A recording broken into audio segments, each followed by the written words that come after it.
તપનભાઈ આપનું સ્વાગત છે જીએસટીવીમાં। તપનભાઈ, થેન્ક યુ। સતત ત્રીજા દિવસે ભારતીય માર્કેટ ઘટાડા પર બંધ થયું। સેન્સેક્સ અને નિફ્ટી ઘટીને બંધ થયા। શું કહેશો માર્કેટની આ મૂવમેન્ટને લઈને? માર્કેટમાં આજે મેજર મુવમેન્ટ આવી છે એ તમે જોઈ શકો છો। આજે જે રીતે ટીસીએસના રિઝલ્ટ આવ્યા ગઈકાલે એ ખાસા વીક હતા। આઈટી સેક્ટરમાં આપણે જોઈએ તો એવું લાગે છે કે રિઝલ્ટ વીક આવશે, કેમ કે તમે ટાટા એલેક્સીનું પણ રિઝલ્ટ જુઓ તો એટલું સારું નહોતું। અને હવે સોમવારે આપણે એચસીએલ ટેકનોલોજીનું પણ રિઝલ્ટ આવશે।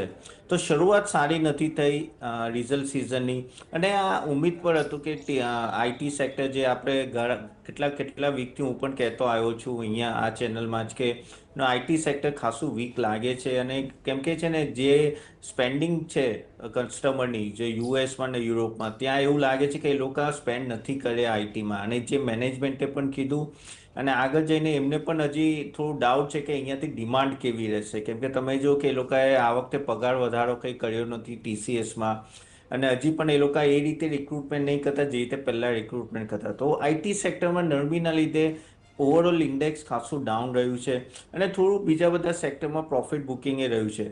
પણ આમાં તો આપણે એઝ અ ઇન્વેસ્ટર એ જોવાનું છે કે તમે આઈટી સેક્ટરમાં હો તો તમારે બહુ કેરફુલી રહેવું પડશે, કેમ કે એઆઈનો પણ બહુ મોટો ઇમ્પેક્ટ આવી રહ્યો છે।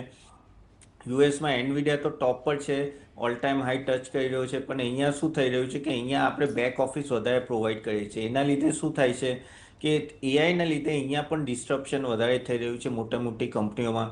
તો થોડું આઈટીથી થોડું સાવચેતી તમારે કામ કરવું જોઈએ, અને જે કેટલા ઘણા વ્યક્તિ હું કહું છું કે આ સેક્ટરને એવોઇડ કરો તો પણ સારું છે। અને બાકી બધા ડોમેસ્ટિક સેક્ટર પર ફોકસ કરી શકો, જેમ કે રિયલ એસ્ટેટ છે, બેન્કિંગ, એનબીએફસી, એફએમસીજીના સારા ક્વાર્ટરલી અપડેટ્સ આવી રહ્યા છે, કન્ઝ્યુમર ડિસ્ક્રિશનરી, એમાં તમે આ જે રીતે ઇન્ટરેસ્ટ રેટ કટ થયો છે અને ઇન્ફ્લેશન ડાઉન છે, તો તેમાં તમે જોઈ શકો છો કે સારી એવી ડિમાન્ડ દેખાઈ રહેશે। તો આઈ થિંક તમે ઇન્વેસ્ટરે આ રીતે સેક્ટર વાઇઝ તમારે જોવું પડશે, અને ખાસ કરીને જે ડોમેસ્ટિક કહેવાય ને ઇન્ડિકેટર્સને ધ્યાન રાખીને અહીંયાથી બાઇંગ કરવું જોઈએ। કોલર મિત્ર નરેશભાઈ જોડાઈ ગયા છે। યસ નરેશભાઈ। ભાઈ, મારો સવાલ છે એમએનએમ, બીએસસી અને ટ્રેન્ટ કયા ભાવથી લઈ શકાય? એમએનએમ, બીએસસી અને ટ્રેન્ટ। તો એમએનએમની વાત કરીએ તો બહુ જ સારો સ્ટોક છે, કેમ કે તમે અગર જુઓ તો કેટલા વખતથી એસયુવીમાં આઉટ પરફોર્મન્સ આપી રહ્યું છે। One of the best stock અગર આપણે પેસેન્જર વ્હીકલમાં વાત કરીએ, અને એમના જે નવા જે મોડલ છે એક્સયુવી 700થી માંડીને ઈવીમાં પણ બહુ સારા પરફોર્મ કરી રહ્યા છે, અને આગળનું ગાઈડન્સ એ સારું છે। તો એમનું આ વખતે જે જૂન મંથનું પણ જે મંથલી અપડેટ હતો એ ઘણો સારો હતો।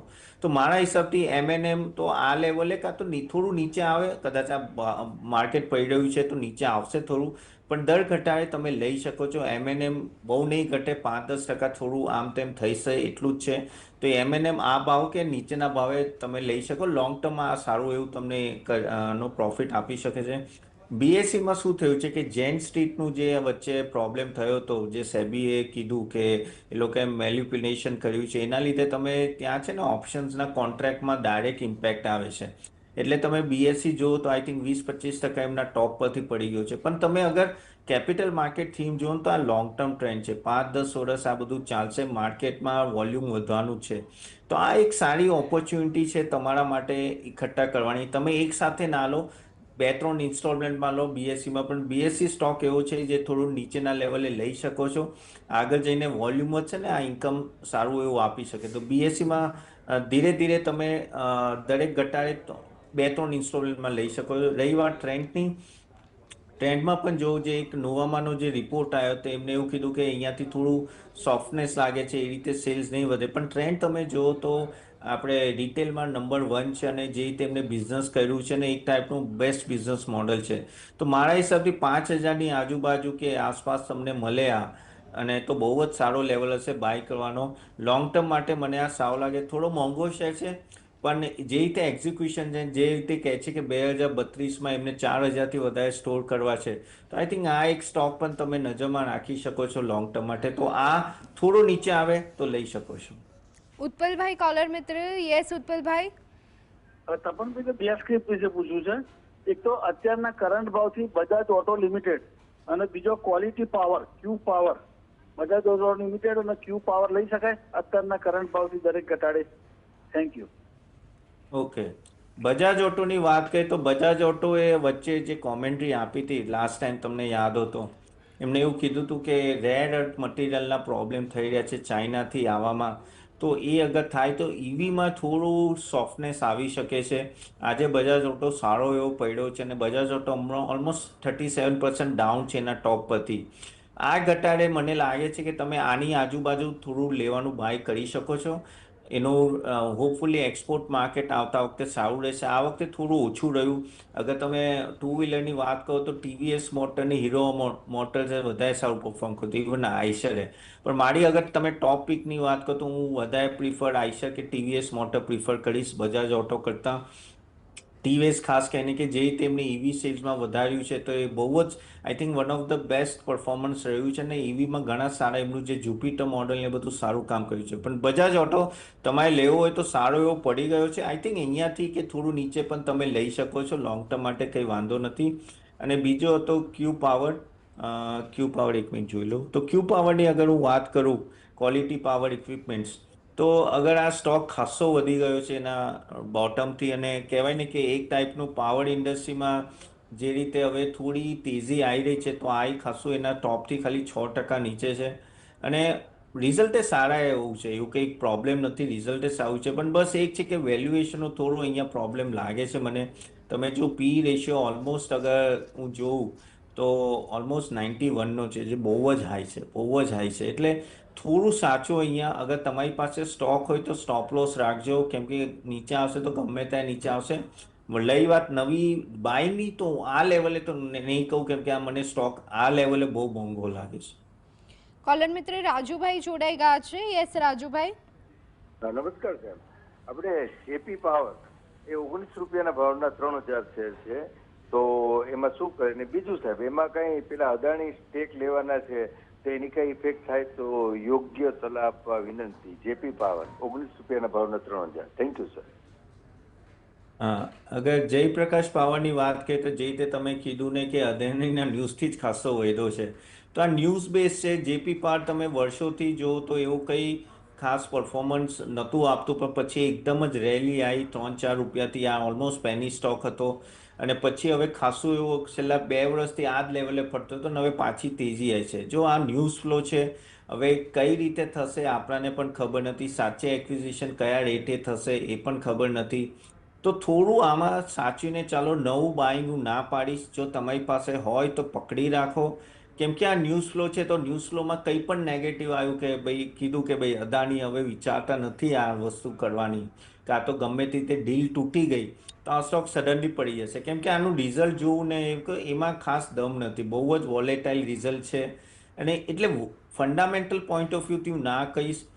ન્યૂઝ ફ્લોના લીધે હમણાં આ પોઝિટિવ છે. તો તમારે અગર હોય તો બહુ જ સાચવીને સ્ટોપ લોસ રાખીને કામ કરું, નવું ના લેતા, કેમ કે ન્યૂઝ ફ્લો પર છે. અગર ખોટા ન્યૂઝ એટલે ન્યૂઝમાં અગર કહ્યું કે અદાણી ના પાડી, તો પછી આગળ જઈને આ સ્ટોક ધડામ કરતો પડશે. એટલે આમાં સાચવીને ચાલુ તમારે. પ્રકાશભાઈ કોલર મિત્ર. યસ પ્રકાશભાઈ. નમસ્કાર સાહેબ. આ ભાવે એસ્ટાર પોલી અને ઝાયડસ લાઈફમાં શું કરી શકાય? એસ્ટાર પોલી અને ઝાયડસ લાઈફમાં. ઓકે, એસ્ટર પોલીની હું વાત કરું તો એસ્ટર પોલી તમે જુઓ તો ઓવરઓલ અગર 1 મિનિટ, 1 મિનિટ.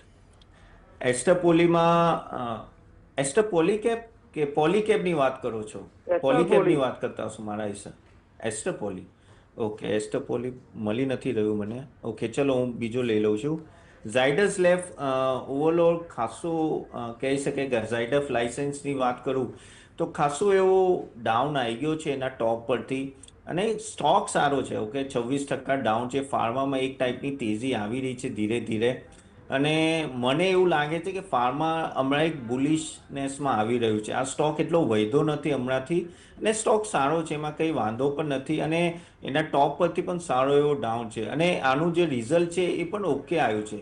ગયા ક્વાર્ટરનું પણ સારું રિઝલ્ટ છે અને રિકવરી મોડમાં છે.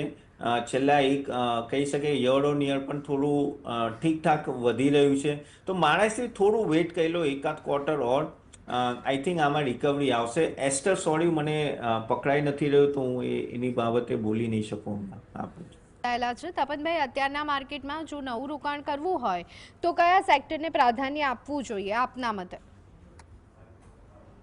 જો હમણાં રોકાણ કરવું હોય તો જે રીતે મેં કીધું, આઈ થિંક બેન્કિંગ અને એનબીએફસી સેક્ટર મને એક સારો લાગે છે. તમે જુઓ તો ક્રેડિટ ગ્રોથ બહુ સારો આવી રહ્યો છે અને જે રીતે ઇન્ટરેસ્ટ રેટ કટ થયા છે ને, તો ડિમાન્ડે વધવાની છે. કેમ કે જેને પણ લોન લેવી હોય હાઉસિંગ માટે કે કોઈ એપ્લાયન્સીસ માટે, એ આ ટાઈમે આવીને લોન લેતા હોય છે. તો મને એવું લાગે કે ડબલ ડિજિટ ગ્રોથ દેખાશે આપણને બેન્કિંગ સેક્ટરમાં. તો એમાં તમે પ્રાઇવેટ બેંક્સ પર નજર રાખી શકો છો. અને અહીંયાથી એનપીએ પણ તમે જો તો કેટલા ક્વાર્ટરથી ખાસા નીચલા સ્તરે છે, તો એ એક પોઝિટિવ પોઈન્ટ છે. એનબીએફસી કેમ કે એમનું કોસ્ટ ઓફ બોરોઈંગ ઘણું ઓછું થઈ ગયું છે, કેમ કે રેટ કટ આવ્યું છે. તો એ એક એરિયા પણ એવું છે કે જ્યાં તમે એનબીએફસી તમે જો કેટલા 1-2 મહિનાથી સારું એવું વધી રહ્યું છે. તો એનબીએફસી પણ એક એવો એરિયા છે જ્યાં તમે ધ્યાન રાખી શકો છો એ સેક્ટરમાં. અને એમાં જ્યાં જ્યાં ક્રેડિટ ગ્રોથ વધે છે અને જ્યાં જ્યાં એનપીએ કરનો ત્યાં તમે જોઈ શકો છો. પ્લસ રિયલ એસ્ટેટ અને કન્ઝ્યુમર ડિસ્ક્રિશનરીમાં પણ ફોકસ કરી શકો છો.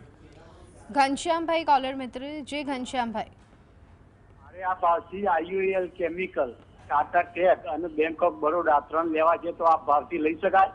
આઈયુએલ કેમિકલ, ટાટા ટેક. ઠીક છે, ટાટા ટેકની પહેલાં વાત કરીએ આપણે. તો ટાટા ટેક તમે જુઓ કે હમણાં ટાટા આનું પણ રિઝલ્ટ થયું એલેક્સનું, જે એટલું સારું નહોતું થયું. પણ ટાટા ટેકનોલોજીનો એક મોટો ઇશ્યુ એ જ છે કે જે પહેલાંથી મને લાગે છે કે આ બહુ જ અમુક જ કસ્ટમર પર ડિપેન્ડન્ટ છે, 3 થી 4. અને ખાસ કરીને ટાટા મોટર, તો ત્યાં થોડી પણ નમી આવે છે ઓટો સેક્ટરમાં, તો ટાટા ટેકનોલોજીસને ડાયરેક્ટ ઇમ્પેક્ટ આવે છે. અને એ તમારે ધ્યાનમાં રાખવાનું છે. અને બીજું કે આ સ્ટોક ઓલરેડી ઘણો મોંઘો હતો. જ્યાંથી આ આઈપીઓ આવ્યો છે, આણે કે પૈસા કમાઈને નથી આપ્યા ઇન્ડિવિજ્યુઅલ ઇન્વેસ્ટરને.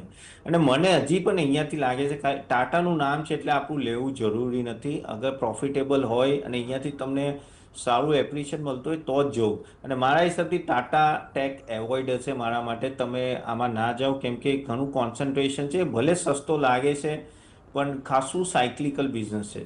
બીજું રહી વાત bank of Baroda. Bank of Baroda મને તો પણ ઠીક લાગે છે, કેમ કે તમે જોશો કે જે રીતે ઇન્ટરેસ્ટ રેટ કટ થઈ રહ્યા છે, તો એના લીધે પીએસયુ બેંકને ફાયદો થશે.